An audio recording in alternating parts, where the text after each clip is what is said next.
Hello students, electrostatic potential and capacitance के lecture number 9 में आपका स्वागत है।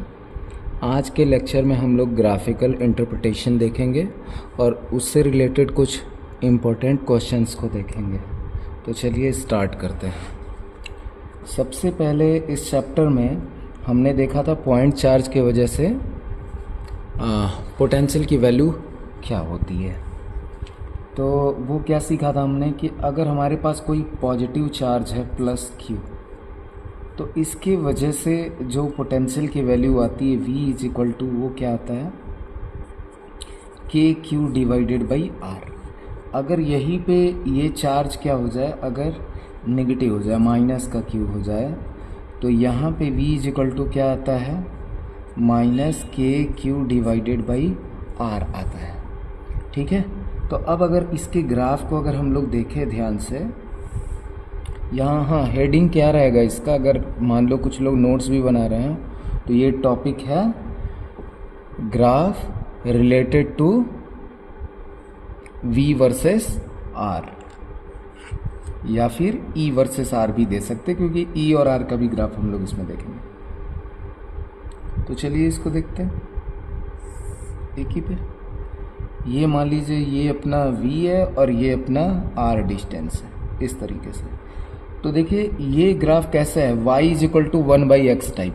ये ग्राफ कैसा है, y is equal to 1/x type graph है, टाइप। ठीक है, कि अगर इसको y एक्सिस माने, इसको x एक्सिस माने, तो इसका ग्राफ आपको याद होगा कि जब भी 1/x, 1/x square, 1/x cube, 1/x power 4 जो भी है, इस तरीके का, मतलब 1/x टाइप का ग्राफ, तो सभी क्या बनाते हैं, रेक्टेंगुलर हाइपरबोला ही बनाते हैं। तो इसका ग्राफ क्या हो जाएगा, रेक्टेंगुलर हाइपरबोला कुछ इस तरीके से ग्राफ इसका बनेगा। किसका, प्लस चार्ज की वजह से।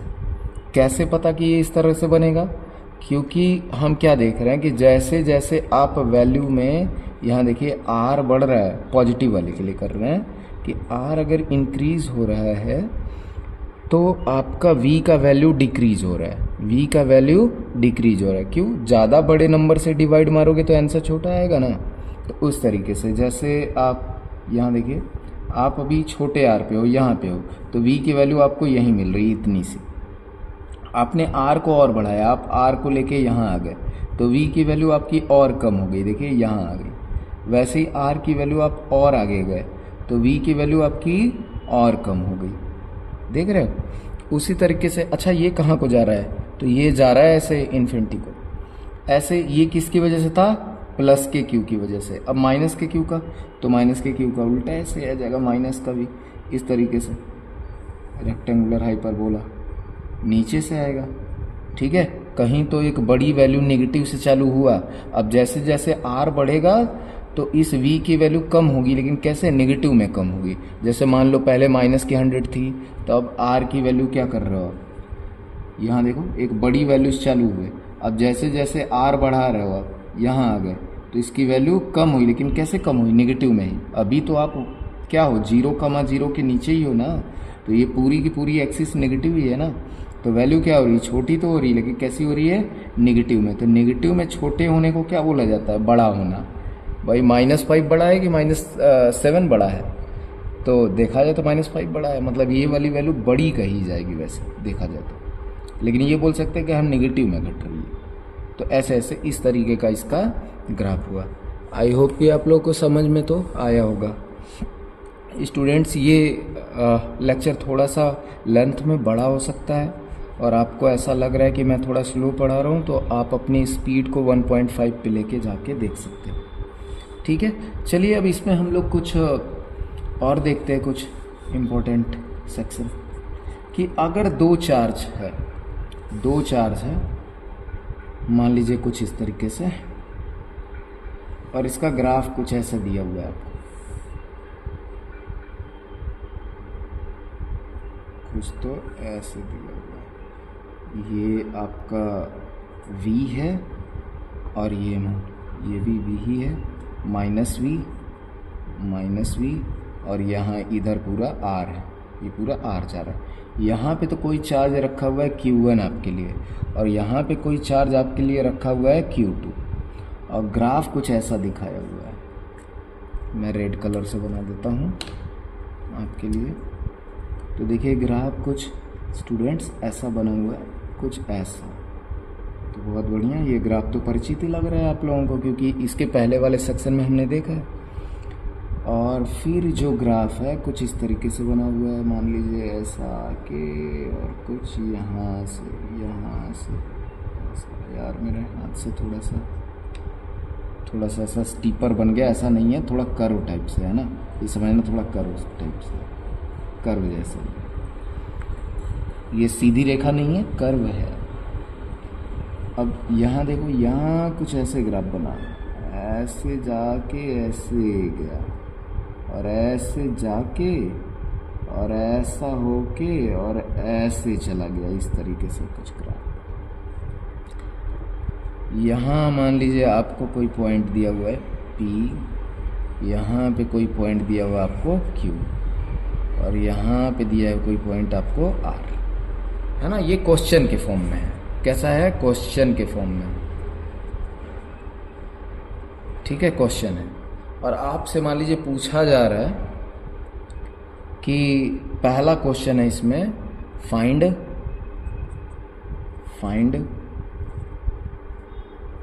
Sign of Q1 and Q2। Second question है find relation between magnitude of Q1 and Q2। Q1 और Q2 में कौन बड़ा है कौन छोटा है, ये पूछ रहा है बेसिकली। और थर्ड पार्ट ये मान लो पूछ रहा है कि थर्ड पार्ट ये है कि PQR पे आप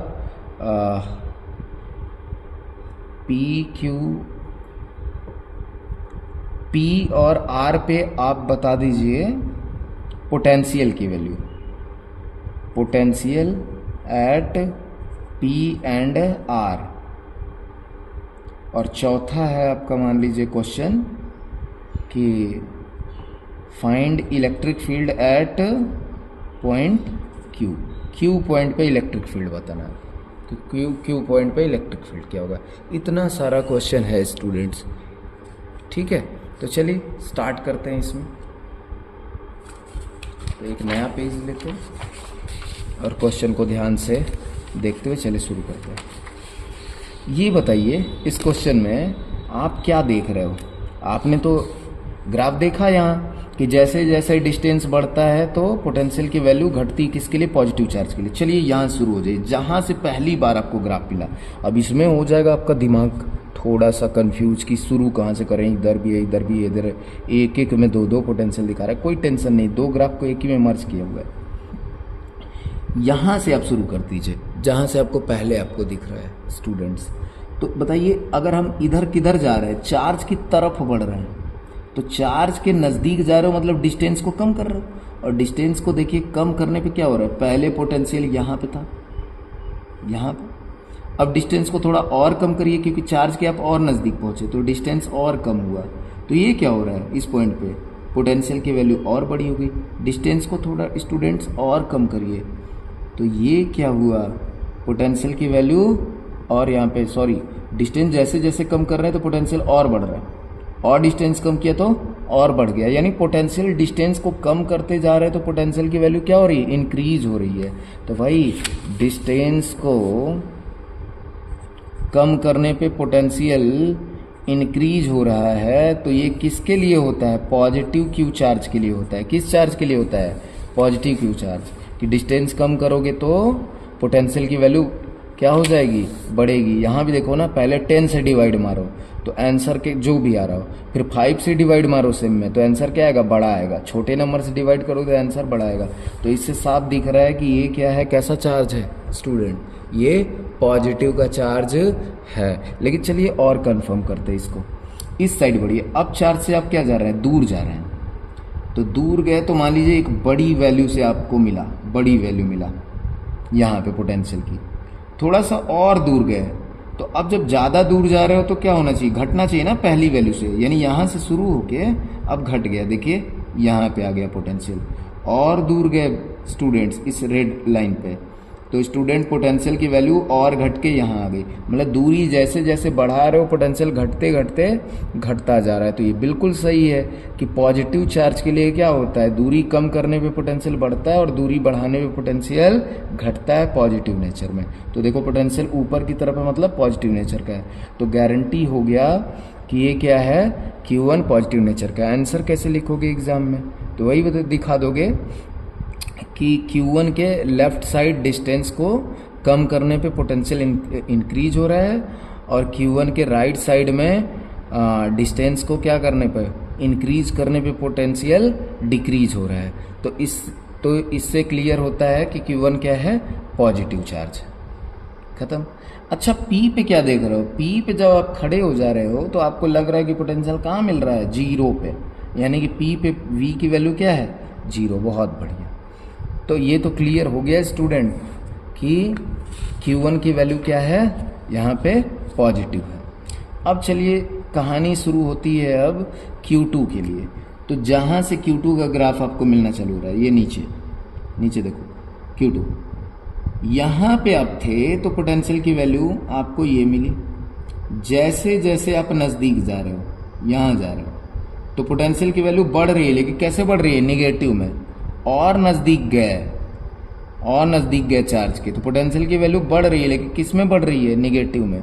तो यार पोटेंशियल की वैल्यू निगेटिव में बढ़ रही है, कैसे, डिस्टेंस को कम करने पे। तो डिस्टेंस को कम करने पे निगेटिव में वैल्यू किसके लिए बढ़ती है, नेगेटिव चार्ज के लिए। जैसे देखिए ना, जैसे मान लीजिए माइनस का 50 कूलाम चार्ज है आपके पास, और मान लीजिए शुरुआत में आपके पास डिस्टेंस कितना रखा हुआ है, मान लीजिए कि शुरुआत में आपके पास डिस्टेंस रखा हुआ है सपोज दैट 25 मीटर। तो बताइए K से लगा दीजिए, कितना आंसर आएगा इसका, V का। तो V का आंसर आएगा माइनस का 2K। अब डिस्टेंस को और कम कर दीजिए, डिस्टेंस को आप कितना कर दीजिए, 10 कर दीजिए।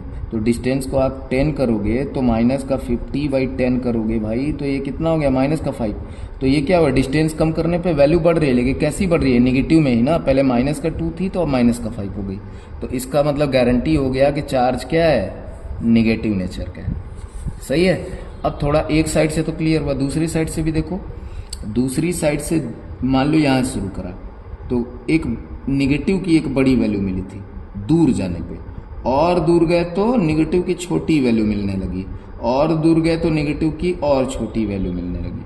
तो ये भी क्या साबित करता है कि ये चार्ज तो पॉजिटिव का था, तो ये चार्ज पक्का क्या है, निगेटिव का है। कैसे लिखोगे, लिखेंगे कि left side of Q2 when distance decreases then the value of potential, है ना, value of potential increases in with negative sign.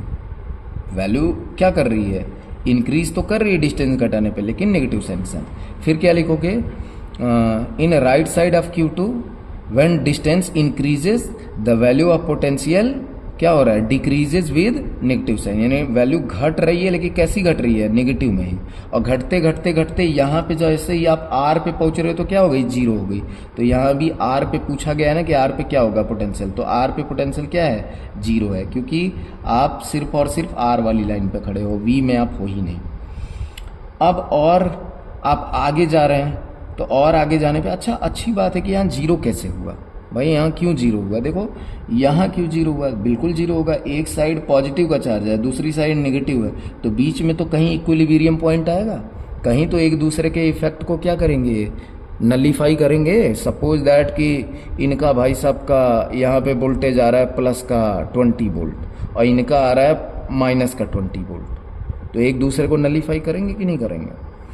उसी तरीके से अच्छा ये बताइए, ये डिस्टेंस आपको दिख रहा है कि ये मान लीजिए सपोज दैट कि R1 है डिस्टेंस, और ये छोटा वाला डिस्टेंस सपोज दैट कि R2 है, लेकिन आपको ग्राफ में दिख रहा है कि R1 जो है वो क्या है, ग्रेटर देन R2 है। अच्छा ये दोनों यहाँ पे 0 हो रहे हैं, तो आइए थोड़ा सा सॉल्व करते हैं पार्ट सेकेंड के लिए, फाइंड द रिलेशन वाले के लिए, सेकेंड पार्ट के लिए। सेकेंड पार्ट में आप देखिए कि एट पॉइंट P आप क्या जानते हो कि दोनों का नेट पोटेंशियल मिला के क्या आ रहा है, रिजल्ट जीरो। तो नेट पोटेंशियल कैसे लिखा जाएगा? वी नेट इक्वल टू लिखा जाएगा V1 प्लस V2। V1 की वैल्यू क्या लिखोगे? KQ1 बाई R1, और ये तो माइनस का हो गया, पता ही है, तो माइनस का KQ2 डिवाइडेड बाई R2। सही है स्टूडेंट, लेकिन इसकी वैल्यू है क्या? वी नेट किस पॉइंट पे? P पे है तो जीरो, ये तो गारंटी पता चल ही रहा है कि यहाँ जीरो है। तो इसको जीरो के इक्वल जैसे ही करोगे भाई, इसको जीरो के इक्वल कर दोगे तो इनको इधर लेके आओ, तो KQ2 by R2 equal to KQ1 by R1। तो यहाँ बताओ, K से K कैंसिल हो गया, तो यहाँ क्या आ गया? Q2 by R2 is equal to Q1 by R1। लेकिन हमने कंडीशन क्या देखा है ग्राफ में कि R1 क्या है? R1 is greater than R2 है, R1 is greater than R2। तो अगर R1 क्या है? बड़ा है, R1 अगर बड़ा है, ये बड़ी वैल्यू है, और रिजल्ट सेम आ रहा है, तो रिजल्ट सेम आ रहा है तो बड़ी वैल्यू को बड़ी वैल्यू से डिवाइड मारोगे तभी रिजल्ट सेम आ पाएगा। छोटी वैल्यू को छोटी से मारोगे तभी रिजल्ट सेम आएगा। कैसे? जैसे कि मान लो 20 है, 20 को 10 से डिवाइड मारा तो कितना आंसर आएगा? 2, और 10 को फिर 2 लाने के लिए किससे डिवाइड करना होगा? 5 से। ये छोटी वैल्यू तो छोटे नंबर को डिवाइड मारी तब 2 आया, और ये बड़ी वैल्यू बड़े नंबर को डिवाइड मारी तब 2 आया। तो इसका मतलब कि ये बड़ी वैल्यू है तो पक्का ये बड़े नंबर को डिवाइड मार रही होगी, ये छोटी वैल्यू है तो ये छोटे नंबर को डिवाइड मार रही होगी, तभी तो आपस में आंसर क्या हो रहा है? बराबर। ये वाले एग्जांपल से तो क्या लिखेंगे? But R1 is greater than R2 है, इसलिए Q1 इज ग्रेटर देन क्या हो जाएगा? Q2 हो जाएगा। तो मैग्नीट्यूड में क्या हो गया? Q1 Q2 से बड़ा हो गया स्टूडेंट्स। ठीक है, चलिए अब आगे बढ़ते हैं। यहाँ पे जीरो कैसे हो गया? यार ये बताओ, ये एक छोटी वैल्यू है और ये Q1 एक बड़ी वैल्यू है, तो कहीं आपको पता है कि अगर बीच में कहीं नल पॉइंट आता है तो ये जो छोटा वाला चार्ज है ना, उसके राइट साइड में छोटे चार्ज, जो नेगेटिव का छोटा चार्ज है, उसके राइट साइड में भी क्या आ सकता है? नल पॉइंट आएगा। क्योंकि सपोज करो कि यहाँ एक पॉइंट है जिसकी वजह से इसका तो कुछ पोटेंशियल आया, और इसी R पॉइंट पे इस Q1 का भी तो कुछ पोटेंशियल आएगा, भले वो डिस्टेंस थोड़ी सी बढ़ जाएगी, और इन दोनों का पोटेंशियल मिला के एक इसका पोटेंशियल आएगा पॉजिटिव का और इस Q2 का पोटेंशियल आएगा नेगेटिव का, तो दोनों का पोटेंशियल मिला के क्या हो जाएगा? यहाँ पे जीरो हो जाएगा स्टूडेंट। ऐसे हम न्यूमेरिकल क्वेश्चन करके आपको समझा देंगे। ठीक है, आगे अगर नहीं क्लियर हुआ तो ठीक है आप बताइएगा इसमें। अच्छा, तो जीरो हो जाएगा। जीरो के बाद क्या होगा भाई? जीरो हुआ ही क्यों? क्योंकि Q1 डोमिनेट कर गया। Q1 की वैल्यू यहाँ छोटी थी लेकिन Q2 की वैल्यू बड़ी थी, फिर Q1 ने अपनी वैल्यू और बढ़ाया और Q2 थोड़ा सा बढ़ा पा रहा है, Q1 और ज़्यादा बढ़ा रहा है, यानी Q1 बढ़ाने लगा वैल्यू। तो ऐसे कर करके जो नेट रिजल्ट अब आएगा Q1 और Q2 दोनों की वजह से, वो अब इस R के आगे नेट रिजल्ट हमेशा क्या आने लगेगा? आपका पॉजिटिव आने लगेगा, क्योंकि Q1 बड़ा है। ठीक है, और ऐसे ऐसे करके यहाँ पे ये जो दिखा रहा है, यहाँ पे Q इस पॉइंट, यार P की बार लिखा है मैंने, और इसको Q डैश कर लेते हैं वरना लगेगा कि ये चार्ज लिखा हुआ है ना, बल्कि इसको कोई B पॉइंट ले लो। B पॉइंट पे इलेक्ट्रिक फील्ड कितना होगा, है ना, यहाँ पे electric field at point B कर लेते हैं। तो देखो यहाँ स्लोप क्या है, ये कौन सा ग्राफ है? V वर्सेस R, और V वर्सेस R ग्राफ का स्लोप ही क्या देगा आपको? इलेक्ट्रिक फील्ड देगा। तो यहाँ इलेक्ट्रिक फील्ड जीरो है, और फिर धीरे धीरे धीरे धीरे बहुत आगे बढ़ने पे दोनों का नेट की वजह से भी क्या हो जाएगा? जीरो ही हो जाएगा। तो ये बहुत ही बढ़िया एक कॉन्सेप्ट क्लियर करने वाला एक क्वेश्चन था। इसको एक बार, दो बार, तीन बार आप देखिए, और इस तरह के क्वेश्चन को ढूंढ के इसकी प्रैक्टिस भी आप करिए। और फिर भी नहीं समझ में आएगा तो आप कमेंट करेंगे, तो इस तरह के हम और भी क्वेश्चन लेके आपको समझाएंगे। चलिए अब आगे देखते हैं हम लोग। अब आगे जो इसके हम लोग पढ़े थे, वो पढ़े थे, क्या पढ़े थे? पढ़े थे हम लोग कि माइनस का, या माइनस ना बोल के मैं इसको बोलता हूँ कि dv बाई, या dv equal to minus E dot D R पढ़े थे स्टूडेंट। तो यहाँ से बताइए E इक्वल टू क्या निकल के आएगा? Minus dv by D R निकल के आएगा। और ये कैसा लिखा हुआ है, लग रहा है कि m is equal to D Y by D X type से लिखा हुआ है। इसको क्या बोलते हैं, स्लोप बोलते हैं, स्लोप बोलते हैं। समझ में आया, D Y by D X को। आपने क्लास 11 में काइनामेटिक्स चैप्टर में पढ़ा था कि v is equal to D X by D T. ये क्या था, एक्स टी ग्राफ का स्लोप क्या देता है, वेलोसिटी। उसी तरीके से स्टूडेंट, वेलोसिटी या फिर स्पीड बोल सकते हैं। उसी तरीके से स्टूडेंट अगर हम बोलें कि dv बाई डी टी क्या देता है स्टूडेंट, तो dv बाई डी टी क्या देता है, एक्सेलरेशन, यानी v वर्सेस t ग्राफ का क्या होता है, ये स्लोप होता है स्टूडेंट। तो क्या ये v वर्सेस r का अगर ग्राफ बना हुआ है, v वर्सेस r ग्राफ, तो क्या ये स्लोप हुआ। इसका मतलब अगर कोई ग्राफ बना हुआ है v वर्सेस r में, कोई भी हम कह रहे हैं, कुछ भी बना दो जो तुम्हारा मन करे, जैसा भी, कोई कर्व सा भी ले लो ऐसा, तो इसका जो स्लोप है इस पॉइंट पे, ये स्लोप आपको क्या देगा, e इक्वल टू माइनस का dv बाई dr जो है वो क्या देगा आपको, वही तो आपको इलेक्ट्रिक फील्ड की वैल्यू बताएगा। आप स्लोप निकाल लीजिए, आपको पता चल जाएगा कितना है। ठीक है, अब चलिए इसको थोड़ा सा और इंटरप्रेट करते हैं कि और क्या किया जा सकता है इसमें। तो देखिए, हम ये कह रहे हैं कि ये जो लिखा हुआ है हमारे पास dv बाई, हाँ इसको कॉन्सेप्ट 2 डाल दीजिएगा। अब वो उधर कॉन्सेप्ट 1 था, इधर कॉन्सेप्ट नंबर 2 है। तो dv is equal to minus का e डॉट डी आर है। अब हम क्या करें, इंटीग्रेटिंग बोथ साइड, ठीक है, बिना लिमिट के इंटीग्रेट करो। तो ये बताओ कि बिना लिमिट के इंटीग्रेट करोगे तो चलो इंटीग्रेशन कर देते हैं दोनों साइड इस तरीके से। माइनस को भी अंदर ले लिया, बाहर ले लिया, क्या फ़र्क पड़ता है। तो dv का क्या हो जाएगा स्टूडेंट, v हो जाएगा। लेकिन आप जानते हो कि लिमिट नहीं है तो कोई कांस्टेंट c1 आएगा, इक्वल टू माइनस का e मान लेते हैं कि e इक्वल टू कॉन्स्टेंट है, e इक्वल टू ले लेते हैं कांस्टेंट। तो e अगर कॉन्स्टेंट मतलब वेरिएबल नहीं, कोई e का फंक्शन नहीं है, बल्कि e है 100, 200, 500 ऐसे करके कुछ नंबर है। तो ये बाहर निकल आया, तो क्या बचेगा, अंदर केवल dr बचेगा। तो जैसे dx का x होता है, dv का v होता है, वैसे dr का क्या हो जाएगा, r हो जाएगा स्टूडेंट। लेकिन यहाँ भी लिमिट नहीं लगा रहे हो तो कोई तो कांस्टेंट आएगा, तो मान लिया c2 आया। तो अब देखो इसको क्या लिख सकते हैं, v is equal to student हम लोग लिख सकते हैं माइनस का er plus c2 minus c1, इसको उधर ले गया तो इसको लिख सकते हैं v is equal to minus er, और c2 माइनस c1 को एक नया कांस्टेंट लिख सकते हैं। जैसे 100 माइनस 5 तो क्या हो जाएगा 95, वैसे c2 माइनस c1 तो कोई एक नया कांस्टेंट हो गया। अब इसका ग्राफ आप देखने की कोशिश करिए कि इसका ग्राफ क्या आएगा। तो ये देखिए, इसको कंपेयर करिए, ऐसा लग रहा है y is equal to minus का mx प्लस c टाइप का ग्राफ है। क्लास 11th के मैथ में भी पढ़ते हो और वैसे फिजिक्स में आपको पढ़ाया जाता है इसको। तो देखिए क्या करें इसको हम, तो ये ग्राफ किस तरीके से बनेगा, यहाँ कहीं तो स्टार्ट होके कुछ इस तरीके से मान लीजिए जा रहा है, नेगेटिव स्लोप है। स्लोप कैसा है, नेगेटिव का। कैसे पता कि नेगेटिव है, तो ऐसा ही ग्राफ बनेगा। तो क्लास 11 में मैथ्स में सिखाया गया है। वैसे यहाँ मैं ये बता दूँ कि नेगेटिव स्लोप के लिए इस तरह का ग्राफ का मतलब कि ये एंगल बनना चाहिए ऑब्ट्यूज, एक्यूट नहीं बनना चाहिए। मतलब हमेशा राइट साइड में, एक्स एक्सिस के राइट साइड आपको ग्राफ में एंगल कितना लेना होगा, ऑब्ट्यूज। और ये एक स्ट्रेट लाइन का ग्राफ है, तो ये वाली वैल्यू क्या हो जाती है, सी के इक्वल। इंटरसेप्ट बोलते हैं, पॉजिटिव इंटरसेप्ट है। चूंकि प्लस का सी है तो पॉजिटिव इंटरसेप्ट, माइनस का होगा तो नेगेटिव इंटरसेप्ट बन जाएगा।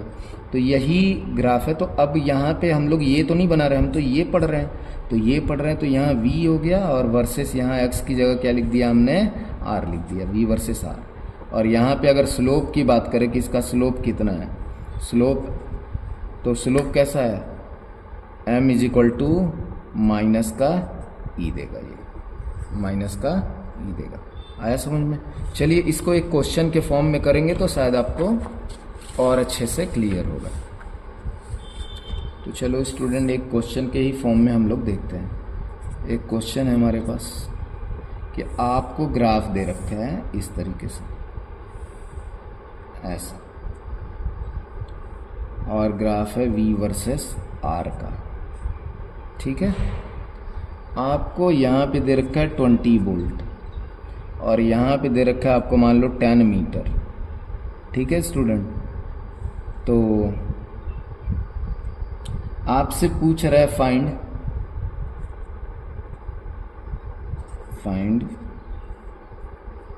Electric field E eight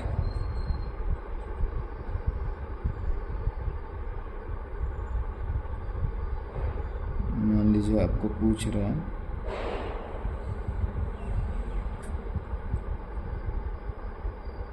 5 metre पे, 5 मीटर डिस्टेंस पे आपको पूछ रहा है कि इलेक्ट्रिक फील्ड की वैल्यू क्या होगी 5 मीटर।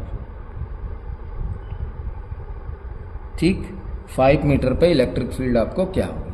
तो आप पहले 5 मीटर पे पहुंचिए, तो 5 मीटर पे आप पहले पहुंचिए। तो ये बताइए 5 मीटर पे आप पहुंचे तो मान लीजिए ये 10 था तो यहाँ बीच में कहीं 5 आया, इस तरीके से इस पॉइंट पे यहाँ आपसे पूछ रहा है 5 मीटर पे क्या होगा इलेक्ट्रिक फील्ड की वैल्यू। तुमको ये बताइए 5 मीटर पे आप जैसे ही पहुँचे हो और यहाँ पे आपको इलेक्ट्रिक फील्ड बता रहा है, लेकिन ये लाइन कैसी, स्ट्रेट लाइन है। तो स्ट्रेट लाइन में आपको पता है कि स्लोप हमेशा क्या है, कांस्टेंट है।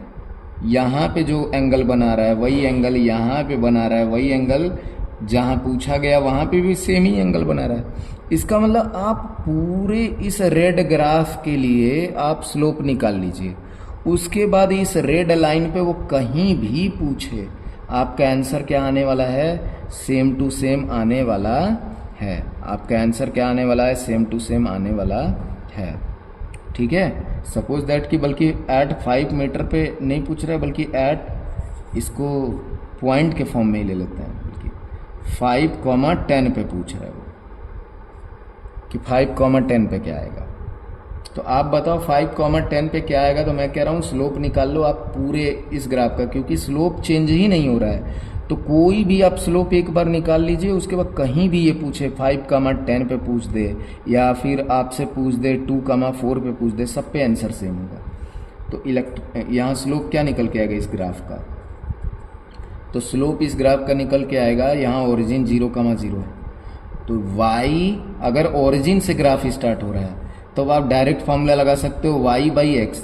ठीक है, अगर ओरिजिन से नहीं स्टार्ट हो रहा है तब तो आप कौन सा लगाओगे, y2 minus y1 divided by x2 minus x1। लेकिन ये ओरिजिन से ग्राफ स्टार्ट हो रहा है तो हम y/x कर दें और वहाँ से स्लोप फाइंड कर लें। तो y/x में y की वैल्यू कितनी है 20 और x की वैल्यू कितनी है स्टूडेंट्स 10, तो कितनी आ जाएगी ये 2 आ जाएगी। तो अब हर जगह स्लोप 2 होगा, यहाँ भी यहाँ भी यहाँ भी यहाँ भी, कहीं जहाँ की कहीं भी पूछे 2 ही आएगा। तो इसलिए ये 5,10 पे ये जो पूछ रहे हैं इलेक्ट्रिक फील्ड की वैल्यू, तो इलेक्ट्रिक फील्ड की वैल्यू क्या हो जाएगी -2, क्योंकि नेगेटिव आता है ना, नेगेटिव अब स्लोप आता है, स्लोप इसका कैसा आता है नेगेटिव। तो इलेक्ट्रिक फील्ड की वैल्यू कितनी आएगी -2 न्यूटन पर कूलम। और कैसा है ये, कांस्टेंट इलेक्ट्रिक फील्ड है, कांस्टेंट। मतलब इस तरह का V वर्सेस R ग्राफ है तो आपको इलेक्ट्रिक फील्ड हमेशा कैसा मिलेगा, यूनिफॉर्म इस तरह से, यानी इलेक्ट्रिक फील्ड की वैल्यू चेंज नहीं होगी, हर जगह सेम टू सेम वैल्यू होगी। आ रहा है बात समझ में, ठीक है। वैसे नेगेटिव है तो आप एरो इस तरफ को ले सकते हैं। क्लियर हो गया होगा। ये वीडियो मैंने पहले ही बोला था कि थोड़ा सा इसका लेंथ ज़्यादा रहेगा, तो आप चाहें तो जब फ्री टाइम हो तब आप देखिए, लेकिन बीच में मत छोड़िएगा।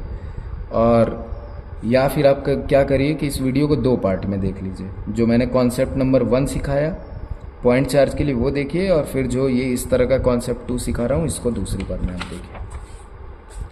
तो मुझे लग रहा है इस तरह का आपको स्लोप से फाइंड करने आपको आ गया होगा। जैसे इसमें एक क्वेश्चन और भी बन सकता है, जैसे ऐसा क्वेश्चन कर दिया मैंने ऐसा कि V वर्सेस R ग्राफ है, और इस बार मैंने दे दिया आपको यहाँ पे एंगल दे दिया, एंगल दे दिया मान लीजिए यहाँ पे 45 डिग्री दे दिया है, और मैं पूछ रहा हूँ find electric field at point P। तो बताओ पॉइंट P पे इलेक्ट्रिक फील्ड बताओ। तो यार कितना इजी है इलेक्ट्रिक फील्ड बताना। आप जानते हो कि ये एक स्ट्रेट लाइन है, तो स्ट्रेट लाइन के लिए तो इलेक्ट्रिक फील्ड हर जगह क्या होगी, कांस्टेंट ही ना होगी। हर जगह इलेक्ट्रिक फील्ड क्या होगी, कांस्टेंट होगी। मतलब एक बार आप निकाल लीजिए कहीं भी, वो पूरी लाइन पे कहीं पूछे, पी को यहाँ रखे, यहाँ रखे, यहाँ रखे, हर जगह आंसर सेम आने वाला है। तो आप ये बताइए कि स्लोप का क्या फॉर्मूला होता है। एक तो स्लोप आप y, अगर ओरिजिन से स्टार्ट हो रहा है तो y बाई एक्स करके निकालोगे, या फिर कहीं बीच में निकालना है तो y2 माइनस y1 अपॉन में x2 माइनस x1। लेकिन स्लोप का एक और फॉर्मूला होता है, m equal to tan theta. आपने क्लास 11th में पढ़ा होगा। तो यहाँ से स्लोप निकालिए, m इज इक्वल टू, लेकिन आपको ध्यान देना है कि इस ग्राफ के लिए स्लोप क्या आएगा, माइनस का tan थीटा आएगा, इस तरह के ग्राफ के लिए। ठीक है, क्योंकि यहाँ स्लोप नेगेटिव है, एक्चुअली में ये वाला होता है। तो आप ये वाला निकाल के इसी से निकालिए और उस पर माइनस लगा दीजिए तो सेम वैल्यू आ जाएगी। तो माइनस का tan, या फिर ये 45 डिग्री है तो ये कितना हो जाएगा 135, और tan 135 की वैल्यू ही रख दीजिए, तब आपको माइनस अलग से लेने का ज़रूरत नहीं पड़ेगा। tan 135 खुद ही अपने आप बता देगा कि वो क्या आने वाला है। ठीक है, तो यहाँ कितना आएगा बताओ, tan 45। मैं क्यों 45 ले रहा हूँ, क्योंकि मैंने माइनस लगाया है। अगर 135 लिखना होता तो मैं सीधे m इक्वल टू tan 135 लिखता, तो माइनस का 1 आ गया। और यही स्लोप ही क्या देता है, slope of v versus r gives, v versus r gives electric field. तो इलेक्ट्रिक फील्ड की वैल्यू कितनी होगी, माइनस का 1 न्यूटन पर कूलम आ गई। ठीक है, ये इस तरह से यहाँ पे आया है। चलिए स्टूडेंट, इसमें अब अगला ग्राफ देखते हैं हम लोग। तो बल्कि वो ग्राफ जो देखते हैं वो E वर्सेस R का देखते हैं, कॉन्सेप्ट नंबर 3। हेडिंग डाल सकते हैं, graph related to E versus R। E versus R का ग्राफ देख लेते हैं।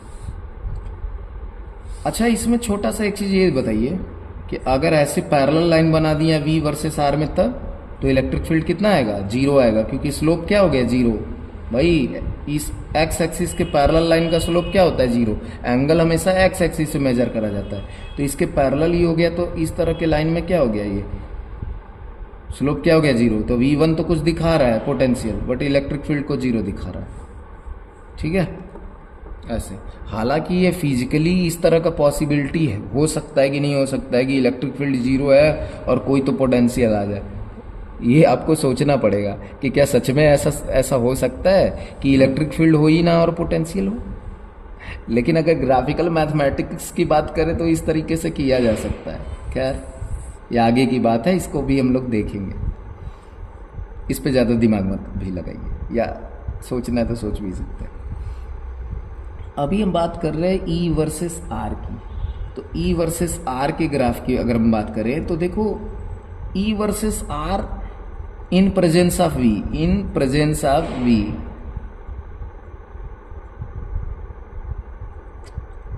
V, तो कौन सा फॉर्मूला है, तो आपको पता ही है ना कि फॉर्मूला तो वही था, dV इक्वल टू क्या था, इंटीग्रल माइनस का इंटीग्रल E डॉट dr ही था ना, यही था ना। तो आप ये बताओ कि आपने क्लास 11th में भी पढ़ा होगा, एक कॉन्सेप्ट पढ़ा होगा, एरिया अंडर करो, एरिया अंडर कर्व पढ़ा होगा,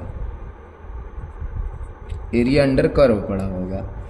तो स्टूडेंट वहाँ पे क्या लिखा गया था कि इंटीग्रल, अगर मान लो कोई f ऑफ g करके कुछ, या चलो ऐसे ही ले लेते हैं, इंटीग्रल y dx कुछ, तो कोई एक function y dx, y dx। तो इंटीग्रल y dx क्या साबित करता है, इंटीग्रल y dx साबित करता है कि ये y एक्सिस है, ये x एक्सिस है, कोई तो कर्व इस तरीके से है, तो इसके अंदर जितना भी एरिया आता है वही इंटीग्रल y dx को करता है। तो वहीं से अगर इसको आप देखिए E डॉट डी आर को, तो चलिए एक नया पेज यूज करते हैं कि अगर integral dv equal to minus का integral E dot D R अगर आता है, तो इसको क्या बोल सकते हैं कि भाई ये तो electric field E versus R में कोई कर्व बना हुआ है, उसके अंडर कोई एरिया, ये आप निकाल लो, यही लिखा हुआ है एरिया, और एरिया अंडर कर्व आपको क्या देगा, डीवी दे देगा। एरिया अंडर कर्व क्या दे देगा, मतलब ये तो एरिया लिखा हुआ है और ये एरिया किसके बराबर है, डीवी के। तो वैसे डीवी नहीं बोलेंगे इसको, वैसे इंटीग्रेशन लगा ही देंगे क्योंकि इधर इंटीग्रेशन है तो इधर भी इंटीग्रेशन रहेगा, है ना। थोड़ा सा ये मिस्टेक को सही कर लेंगे, यहाँ डीवी नहीं रहेगा, जब इधर इंटीग्रेशन है तो इधर भी इंटीग्रेशन है, तो बल्कि डेल्टा वी बोल देंगे। एक्चुअली में ये डेल्टा वी इक्वल टू क्या है, माइनस का integral E dot D R है। तो इधर क्या लिखा हुआ है, delta V equal to area under E versus R graph. ठीक है, तो चलिए इस पे एक क्वेश्चन देख लेंगे तो आपको ज़्यादा अच्छे से क्लियरिटी मिल जाएगी, या ये क्वेश्चन देख लेते हैं तो आपको क्लियरिटी मिल जाएगी। तो देखिए जैसे हमारे पास क्वेश्चन है। अच्छा, एक चीज़ आपको क्लियर करना चाहता हूँ कि आपको ये डाउट आ सकता है कि एनसीईआरटी के टॉपिक्स में तो इस तरह का कुछ दिखाया नहीं है। ध्यान से आप पढ़ेंगे जरूर दिखा मिलेगा आपको, लेकिन बहुत छोटा सा दिखेगा। तो इसलिए वो टीचर का काम है कि आपको उस कॉन्सेप्ट को बहुत अच्छे तरीके से पढ़ाना है। जैसे पार्शियल डेरिवेटिव का आपको बहुत छोटे से लिख दिया 1-2 लाइन में, लेकिन क्या वो 1-2 लाइन लिखा हुआ है उससे समझ में आएगा, नहीं आएगा जब तक आपको अच्छे से एग्जाम्पल में लिया जाए। तो जब 1-2 लाइन लिखा हुआ है तो उसको बहुत अच्छे तरीके से समझेंगे, तभी आपको उससे रिलेटेड क्वेश्चन आएगा तो आप कर पाएंगे। जैसे मान लीजिए कुछ इस तरीके का ग्राफ है, ले लेते हैं कुछ ऐसा ग्राफ, मान लीजिए ऐसा ले लेते हैं। ठीक है, हम मानते हैं कि यहाँ पे हमारा है सपोज दैट कि 20 न्यूटन पर कूलम है, और यहाँ मान लीजिए हम लोग ले लेते हैं, यहाँ ले लेते हैं 4 मीटर, और यहाँ ले लेते हैं, चलिए यहाँ पे ले लेते हैं 8 मीटर, कुछ इस तरीके से। और ये ग्राफ है अपना ई वर्सेस आर में, क्योंकि हम लोग पढ़ ही क्या रहे हैं, integral E dot D are, यानी एरिया अंडर कर्व कौन सा, ई और आर का कर्व होना चाहिए। तो अब यहाँ पे मान लीजिए क्वेश्चन का ही फॉर्मेट है, और क्वेश्चन ये है कि गिवन आपको है वी एट, मान लीजिए आपको दे रखा है 0,0 पे, वी एट 0,0 पे आपको मान लीजिए दे रखा है कितना, 20 वोल्ट दे रखा है, 20 वोल्ट। आपसे कह रहा है फाइंड वी एट, मान लीजिए आपसे कह रहा है 8,0 पे, कितने पे बोल रहा है, 8,0 पे आप कह रहा है, आपसे कह रहा है कि 8,0 पे आप वी फाइंड करिए। यानी यहाँ पे आपसे पूछ रहा है, लेकिन यार यहाँ पे वी कैसे बना सकते हो, यहाँ खड़े होके वी बता पाओगे, ऐसे इसको मिलाओगे तो यार वी कहाँ है, ये इधर वी थोड़ी ना है, इधर तो ई है, तो बता ही नहीं पाओगे। तो कैसे बताओगे, तो ये वाला formula delta V equal to minus integral E dot D R, तो यानी कि एरिया अंडर ये करो। तो एक काम करते हैं, पहले हम इसको थोड़ा सा इसको सही कर लेते हैं।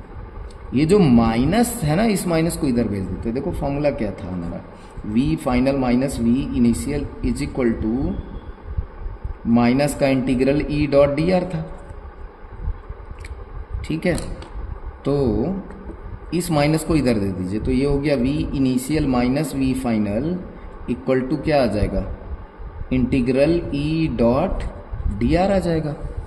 तो अब बताइए कि क्या आपको वी इनिशियल पता है, आपको वी इनिशियल पता है, कितना पता है आपको वी इनिशियल, आपको पता है 20, वी फाइनल आपको निकालना है। अब आप बताइए कि क्या इसका मतलब क्या होता है, इसका मतलब होता है कि अगर आपके पास वैल्यू है तब तो सॉल्व करके निकालिए, लेकिन अगर ग्राफ है तो आप क्या रखिए, यहाँ पे एरिया रख दीजिए, पूरे ई वर्सेस आर के अंदर जो भी है एरिया। तो एरिया यहाँ 2 पार्ट में आपको दिख रहा होगा, पहला तो एक रेक्टेंगल दिख रहा होगा जिसमें ये साइड कितनी दिख रही है 4, और ये वाली साइड कितनी दिख रही है आपको 20। फिर दूसरा दिख रहा है ट्रायंगल, ट्रायंगल कितना जा रहा है 4 से 8 पे, यानी ये भी कितना दिख रहा है 4, और ये कितना है 20। तो यानी कि area of rectangle plus area of triangle. तो कर दीजिए, एरिया ऑफ रेक्टेंगल कितना आएगा, लेंथ इंटू ब्रेथ, तो 4 2 जा 8, 80 आया, प्लस ट्रायंगल का area half base into height 4 into 20, तो कितना आ गया ये 40 आएगा। 2 2 जा 4 और 2 40 आएगा ना, 2 से काटेंगे इसको, हाँ 40 आएगा। तो ये कितना हो जाएगा 120 हो जाएगा, 20 माइनस वी फाइनल करके।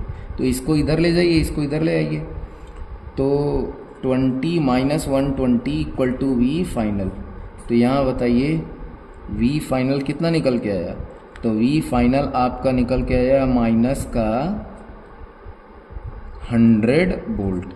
अच्छा, कैसे समझे कि हमारा आंसर सही है कि नहीं है, तो भाई साहब आप जहाँ पे खड़े हो यहाँ पे इलेक्ट्रिक फील्ड घट रहा है कि बढ़ रहा है, तो इलेक्ट्रिक फील्ड आपका क्या हो रहा है, घट रहा है। और घटता कब है, दूर जाने पे। इलेक्ट्रिक फील्ड घटता कब है, दूर जाने पे। तो इलेक्ट्रिक फील्ड से आप दूर जा रहे हो तो पोटेंशियल भी क्या होता है, इलेक्ट्रिक फील्ड के डायरेक्शन में पोटेंशियल क्या होता है, घटता है, तो इसलिए पोटेंशियल घट रहा है। तो आई होप कि आपको इस तरह के क्वेश्चंस, इस तरह के ग्राफ आपको अच्छे से क्लियर हो गए होंगे। ठीक है, अब हम लोग एक सेशन और लेंगे न्यूमेरिकल प्रैक्टिस का, उसके बाद फिर हम लोग अगले टॉपिक में क्या पढ़ेंगे, हम लोग अगले टॉपिक में पढ़ेंगे potential due to electric dipole पढ़ेंगे। तो आप अच्छे से इस लेक्चर को देखिए, समझिए, जहाँ नहीं समझ में आया उसको दोबारा देखिए, और फिर भी ना समझ में आया तो कमेंट में आप क्वेश्चन पूछिए। तब तक के लिए वीडियो को लाइक करिए, शेयर करिए, सब्सक्राइब करिए, and thank you for watching.